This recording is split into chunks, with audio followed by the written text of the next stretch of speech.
review Vivo X60 Pro itu udah bertaburan di mana-mana. Jadi kurang asik aja ya kalau kita melakukan hal yang sama. Buat kalian yang belum tahu, yang jadi jualan utama dari handphone yang satu ini adalah branding Zeiss yang ada di kamera bump di bagian belakangnya. Buat kalian yang anak baru, mungkin kalian bakalan terkesima, bakalan wah, bakalan terbengong melihat kerjasama antara Vivo dengan Zeiss ini.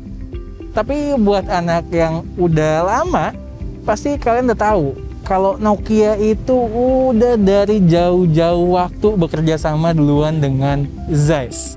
Nggak cuma sekali, tapi udah berkali-kali. Salah satunya yang lagi dipegang sama Al, nih, Nokia 808 PureView. Nah, sekarang kita pengen jepret-jepret foto dari kedua handphone yang bekerja sama dengan Zeiss ini, tapi di era yang berbeda. Sekedar info, untuk mempersimpel hasil-hasil fotonya itu kita shoot di mode 12 megapiksel di kedua handphone. Kalau di Nokia 808 PureView itu mode PureView-nya 12 megapiksel, sedangkan di Vivo X60 Pro ya by default 12 megapiksel. Tapi kalau kalian penasaran, kita udah shoot kok beberapa yang full res 48 megapiksel dari Vivo X60 Pro dan 38 megapiksel dari Nokia 808 PureView.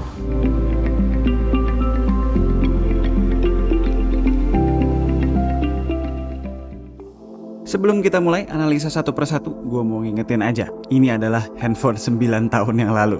Betul, memang jawara pada masanya, tapi mau gimana pun juga sekarang udah masanya computational photography di smartphone, alias fotografi yang mengandalkan processing canggih atau AI untuk menciptakan gambar yang bagus, bukan sekedar mengandalkan hardware. Kita mulai dulu dari aspek-aspek foto yang Nokia PureView 808 pasti ketinggalan. Pertama, dynamic range. Di scene sulit seperti ini di mana ada objek gelap yang dikombinasikan dengan bagian terang seperti langit dan awannya, dynamic range di kamera tanpa auto HDR pasti akan kalah. Kamera harus memilih antara menerangkan bagian gelap atau menyelamatkan detail di langit.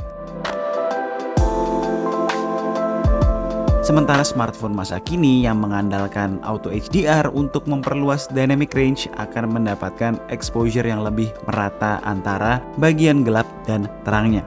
Terlebih jika ada perbedaan pencahayaan yang jomplang antara foreground dan background seperti ini. Vivo X60 Pro berhasil menyeimbangkannya dengan baik. Satish terang, background di luar pun banyak detail yang masih didapat. Kedua, foto dalam pencahayaan yang kurang, bisa di indoor remang-remang, apalagi kondisi yang lebih gelap. Di foto ini, sumber cahaya datang dari berbagai arah dengan intensitas bermacam-macam, menghasilkan lighting yang tidak balance overall. PureView 808 struggling dengan banyak bagian dari foto overexposed, detailnya pun mengecewakan. Sementara Vivo walaupun masih dengan mode auto bisa menghasilkan foto yang secara keseluruhan lebih baik. Semakin pencahayaan minim semakin terlihat pula betapa jauh kemajuan teknologi kamera smartphone. Detail minimal, noise banyak, overall exposure gelap di PureView 808. Sementara di Vivo dengan auto maupun night mode berhasil mengangkat kecerahan keseluruhan scene dengan cukup balance dan juga meningkatkan ketajaman dan detail di objek utama. Begitu juga ketika ada lampu-lampu signage seperti ini, X60 Pro masih dapat ngebalance exposure dengan bagus. Makin gelap lagi, semakin jelas perbedaan antara dua smartphone ini. Minimnya computational photography pada masa PureView 808 membuat Nokia menyematkan flash xenon yang terkenal lebih rata pencahayaannya dibandingkan flash biasa. Vivo X60 Pro sepertinya menggabungkan teknologi computational photography pada jepretan dengan flash, sehingga berhasil mengangkat keseluruhan scene sampai background yang cukup jauh pun. Tidak hanya objek utama yang berada di tengah frame seperti di PureView 808. Walaupun begitu, jika kita lihat muka kue, jauh lebih natural di PureView 808 loh. Bener gak? Ketiga, masalah autofocus. Belum ada autofocus sistem yang canggih di PureView 808. Hanya mengandalkan kontras objek untuk mendeteksi titik fokus, sehingga masih suka miss. Apalagi ketika kondisi mulai gelap, seringkali kesulitan mencari fokus yang tepat. Nokia mengakalinya dengan Focus Assist Lamp yang pada intinya menyalakan flash sebelum mengambil gambar untuk membantu fokus. Ini nggak nyaman banget, terutama ketika kita sedang foto candid. Keempat, itu aja sih sebenarnya yang PureView kalah telak. Sisanya antara kalah tipis atau kembali ke selera masing-masing aja. Ada yang komplain nih pasti, nggak seru banget, ujung-ujungnya kembali ke selera masing-masing. Gini, dua smartphone ini punya karakteristik yang berbeda dalam memproses gambar. Berani taruhan, mayoritas dari kita semua akan memilih foto-foto dari Vivo X60 Pro karena in general lebih enak dipandang dalam tanda kutip. Sementara purist atau orang yang lebih suka processing yang minimal mendekati natural pasti akan memilih foto-foto dari PureView 808. Sebagai contoh, foto gue lagi duduk ini. Mayoritas akan pilih hasil dari Vivo karena warnanya cerah, saturasi bagus, dan tajam.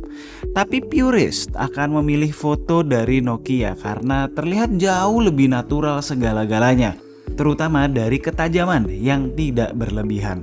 Kelihatan banget dari pori-pori muka gue yang sharp berlebihan di Vivo, sementara di Nokia bener-bener natural.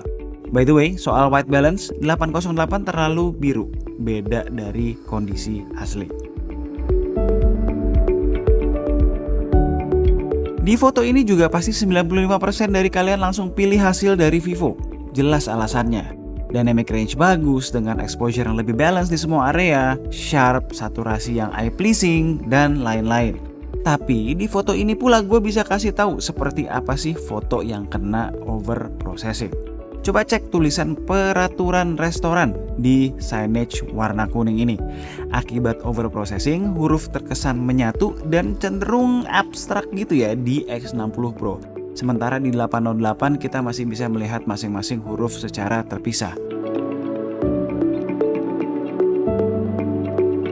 Ketika kita coba ubah ke resolusi maksimal 48 megapiksel di Vivo versus 38 megapiksel di Nokia, kata-kata yang sama pun masih terlihat lebih jelas di Nokia tanpa ada huruf yang garisnya mulai samar. Purist juga akan berargumen bahwa gambar mentah, tanda kutip, di PureView 808 masih bisa di-enhance dengan editing. Betul, kita naikin exposure, shadows, blacks, texture, clarity, sharpness, adjust highlights, add noise reduction, dan voila, hasil editing 2 menit di Lightroom. Dynamic range bagus, balance, warna lebih keluar, sementara efek samping dari overprocessing pun minimal. Tulisan peraturan restoran tadi masih tetap kebaca hurufnya kepisah-pisah. Kurang puas, kita lihat lagi foto yang satu ini. Lagi-lagi paling gampang nyari overprocessing tuh dari tulisan. Di tulisan menu, di Nokia kita easily bisa baca menu roti buaya darat. Sementara di Vivo impossible kebaca. Lagi-lagi editing 3 menit di Lightroom bisa bikin hasil foto PureView 808 ngejar X60 Pro. Untungnya buat kalian yang gak terlalu suka karakter overprocessing dari Vivo X60 Pro bisa memilih mode 48 megapiksel yang secara otomatis meminimalisir processing. Selain itu, jelas kelebihan mode ini adalah kita bisa crop gambar lebih jauh. Secara dimensi gambarnya pun jauh lebih besar. Kekurangan yang paling berasa di mode ini menurut gue adalah soal dynamic range aja. Kalau ada langit akan lebih sering overexposed. Itu aja. Intinya sih kemajuan dalam teknologi sudah memberikan kita kemudahan dalam smartphone fotografi. Kita nggak perlu edit-edit foto lagi sekarang untuk menghasilkan foto yang social media ready. Memang betul ada beberapa smartphone kamera yang masih mencoba untuk mempertahankan feel natural, namun masih tetap membantu users dalam menciptakan foto yang udah jadi. Contohnya seperti kemarin kita udah coba Mi 11 Ultra. Sensornya besar, jadi tidak terlalu butuh overprocessing yang membuat seolah-olah kameranya sharp. Oke, kita lanjut. Selain processing, sharpness maupun clarity, selera juga akan bermain ketika melihat soal exposure dan saturasi. Di foto yang satu ini, hasil foto dari Vivo terlihat mempunyai warna yang ngejreng, sementara Nokia lebih seperti asli. Ayo, kapan kalian terakhir melihat tomat semerah itu di real life? Walaupun begitu, pasti juga ada yang lebih suka lihat foto yang berwarna seperti itu.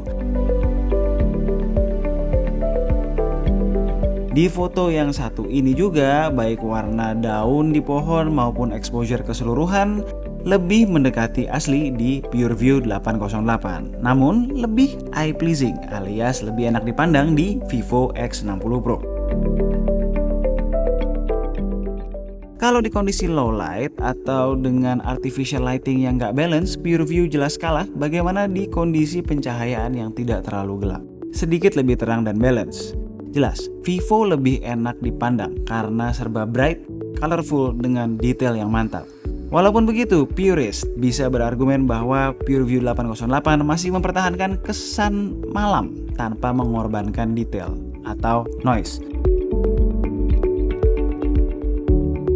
Di scene ini pun, kalau sama-sama auto, gue masih lebih suka foto dari PureView 808 karena mood asli temaram remang-remang dari store ini masih berasa. Berbeda dengan X60 Pro yang serba bright. Hampir 10 tahun berselang, kami masih impress dengan hasil fotografi dari Nokia PureView 808 ini. Yang keluar pada era pre-computational photography.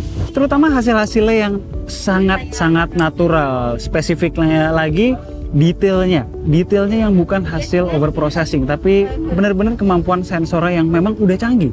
Tapi ya kelemahannya ya jelas di low light, karena satu bukaannya masih sempit, dan yang kedua ya tadi soal computational photography yang memang belum advance. Jadi ya benar-benar apa adanya.